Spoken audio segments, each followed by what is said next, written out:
Hi guys, welcome back to another episode of MMAnomaly. I am Olin, aka MMAnomaly. Thanks again for joining me and thanks for checking out the video. First things first, please make sure that you like, comment, subscribe, hit the bell for notifications. It's super helpful and I really appreciate it. And thank you. Now that we've gotten through that, I'm gonna go ahead and jump into UFC 273. So, gonna go ahead and do a run through of the prelims all the way up to the main card. And we're just gonna go ahead and start at the bottom. But first things first, it's Modelo time, fool. I'm not sponsored. I wish I was. And someday maybe I will be. Looking at you, Modelo. So, anyways, jumping into the preliminary card, here we go. We have Gall going up against UFC newcomer. He actually won his contract on Dana White's Contender Series, Mike Malott. I actually think Mike Malott is going to pull off the win here. I know he doesn't have the UFC experience. Gall, though, he's been in the UFC for some time. He hasn't had a ton of fights, though, right? And he's kind of been up and down in his fights. He actually looked better, in my opinion, in his last fight, even though it was a loss. But I just think, even that being said, Mike Malott has the right tools to get it done. I don't know why. I think he comes in and gets a submission, even, in the first round. We'll see. Again, let me know what you think in the comments below. I know a lot of people are probably going to disagree with me on a few of my picks this time around. So, jumping into the next one, I know my buddy Drew, as we call him in my MMA group chat, Mystic Drew, is definitely going to disagree with me here because he loves Aspen Ladd. We have Aspen Ladd going up against Rocky, aka Raquel Pennington. I think Raquel Pennington utilizes her experience, which I know contradicts what I just said about Gall, but that's okay. I think Raquel Pennington she proves to be a problem for Aspen Ladd because Aspen Ladd has struggled in the past with people that are really strong strikers. That being said, Raquel Pennington has a heck of a jab, and that was Aspen Ladd's worst enemy in her most recent fight, right? Against, I believe it was against Germaine Durandame. Now, I think it ends up actually going to either decision or a very late finish because Aspen Ladd is definitely not a quitter, right? Unless it's when it comes to making weight. But anyways, I think Raquel Pennington definitely pulls off the win. I think she outboxes her. I think she negates the takedowns, and I think she makes it a very, very tough night for Aspen Ladd. And it may even be time for Aspen Ladd to switch camps. She's looked kind of stagnant as of recent. Up next, we have a really interesting matchup. It's Garzinio Rosenstrok against Marcin Tibura. I'm sure a lot of people are taking Garzinio Rosenstrok for a number of reasons. One, he's terrifying. If you've ever seen his fights, he puts people to sleep for the most part. I believe he's had a little over 80 kickboxing matches. Don't quote me on that. But I do think he's had a 76 or somewhere around 76 knockouts in his kickboxing career professionally. So he's put a lot of people to sleep. That being said, again, I have a weird feeling in the pit of my stomach that Marcin Tibura ends up getting it done. We've seen him take out, very strong strikers in the past that he's been an underdog going in against. And I think that's going to prove to be the case again. Again, Garzinio has a very high percentage takedown defense, but I do think that if Marcin pushes hard enough, he can break him down and end up getting him to the ground. If he gets him to the ground, Garzinio Rosenstrok is going to be in for a very long night, and I hope he packed a lunch. All right, jumping into this next one, we've got another hype train jumping into the UFC. It's Ian the Future Gary going up against Darian Weeks, who I guess after Saturday, Ian is hoping will be the past, right? The future, the past. But we'll find out in a little bit less than a week's time. Bad jokes all day, guys. Make sure you smash the subscribe button. Anyways, before I give you the outcome of this fight, Modelo time. So when it comes to Ian Gary versus Darian Weeks, we have 8-0 versus 5-1. Now, obviously, Ian Gary has more experience. He has more wins, less losses, right? Darian Weeks has gone against very tough competition. The only person to ever beat him, knocked him out in the first round, it was a finish. He was winning that fight up until he did get finished, and it was by somebody that is currently in the UFC now. So, I feel that he's actually faced stronger opposition than Ian Gary has. in the UFC and previous to the UFC. That being said, again, going with a big underdog story here, I think Darian Weeks ends up derailing the future and making Ian be a little bit more present. I know they're bad jokes. Come on, you love them. So anyways, Darian Weeks I think definitely pulls off the win here. I'm putting him on my DraftKings. I'm definitely going to throw a bet on him. I'm sure somebody will take me up on that bet. And yeah, we'll see how bad I'm wrong on that one or if I'm wrong on that one. Moving into the next one, this fight actually fell off of the main card. It was supposed to happen, but fell off, but it gets an honorable mention. It was supposed to be Kelvin Gaslow versus Drikas Duplessi. And I honestly think that Kelvin dodged a bullet here. He pulled out of the fight just a few days ago, and I think it was probably smart on his behalf. Maybe his management advised him to do so.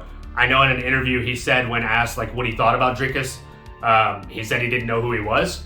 Maybe after that interview he went and watched some tape on him and was like, oh, I don't want to fight this guy. I've got nothing to gain. He's not ranked or not highly ranked if he is ranked, and if he beats me, it just furthers me falling off the rankings. So it's a lose-lose situation for me, right?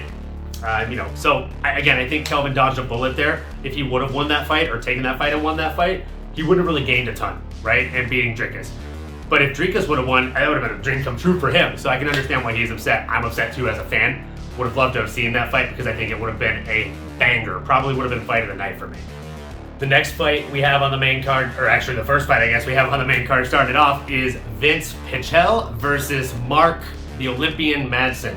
I think Mark Madsen ends up making this a wrestling match. He makes it a wrestling clinic.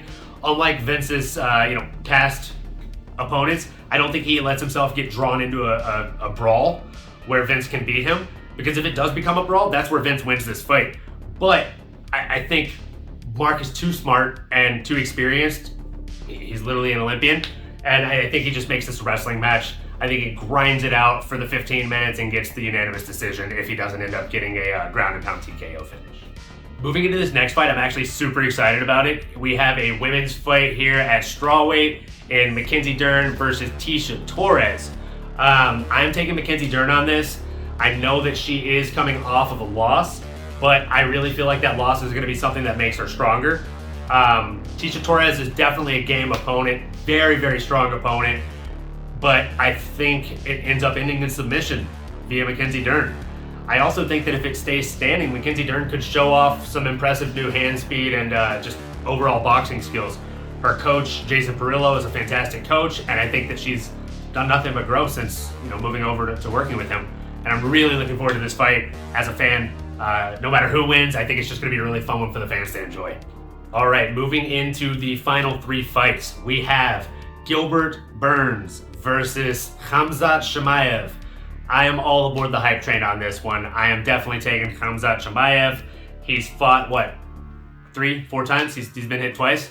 The guy is just insane, right? He's had a better start to his UFC career than even John Jones, I believe. So I think Hamza gets it done. I think, I hope it ends up being a competitive match because I actually like Gilbert Burns. But I mean, from what we've seen from Hamza in the past, I don't know. And seeing them next to each other in the hotel, Hamza looks big next to him. So maybe it just ends up being another ragdoll session where Hamza comes out completely unscathed and says he's ready to fight next Saturday. We'll see. And yeah, definitely throw Hamza Chimaev on your DraftKings if you're into that. All right, in the co-main event, we have a rematch in Aljamain Sterling versus Dern. And of course, we all know how the first one ended. Aljamain Sterling poured on the pressure very heavy in the first round. The second round, he looked like he was starting to fade away, get very tired because he had shot some unsuccessful takedowns. Started to get very sloppy in the third round. Dern dropped him on his head at one point, and Dern ended up ultimately landing an illegal knee to the head and got disqualified, which of course made Aljamain Sterling the champion of the bantamweight division. So he got it by DQ, and people have long awaited this rematch. Aljamain Sterling got surgery, had to get some things fixed, has been out for some time, so it's a very long anticipated rematch, and I'm definitely looking forward to it. I know everybody in the world probably is leaning towards Dern winning this because he was winning the first fight. I think Aljamain Sterling is a very smart fighter. And I think, I mean, aside from the trolling, I've hated how he's taken everything and played it out and trolled everybody online and kind of leaned into it almost like someone from WWE playing the heel. I've hated that. But that being said,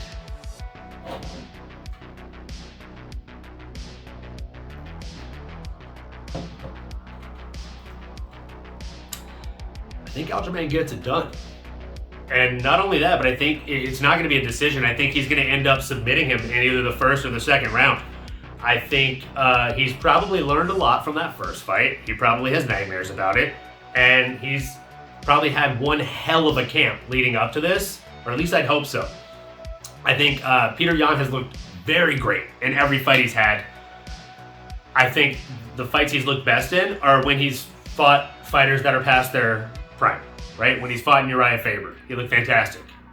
When he fought, was it Jose Aldo? He looked great, right? But when he fights somebody like, the Sandman, he doesn't look nearly as impenetrable, that armor, right? So that being said, I think Aljamain actually comes in here and gets it done in the first or second round via submission finish, and still retains the belt. Moving into the main event, we have Alexander the Great Volkanovski going up against the Korean Zombie.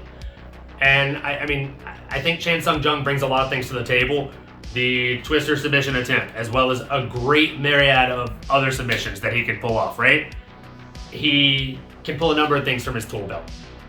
He can knock him out. He has one-punch knockout power. We've seen it in the past.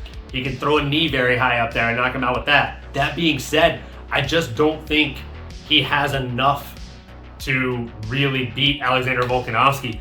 And I think whether it's a 25-minute, very one-sided or very competitive fight, I think Alexander Volkanovski does every single thing that he needs to do to end up either outpointing him or getting the finish. I think he could definitely knock him down and get the ground and pound finish or even a KO right off the bat, right? We've seen him drop people with body shots. He did it to Chad Mendez, right? He went to the head and the body, and it was just, the body's the one that really hurt. So I think we could definitely see Chan Sung Jung come out there and drop Volk. We can see him knock him out. We can see him submit him, but I just don't think that that's going to be the case, right? I think Alexander Volkanovski is too sharp in every area, and that's how we're going to see it play out. You guys let me know what you think in the comments below. As always, like, comment, subscribe, hit the bell for notifications, and please send me like a video submission so I can do more topics for you guys. And let me know in the comments below what kind of content you guys want to see. Thanks again, and as always, enjoy the fights.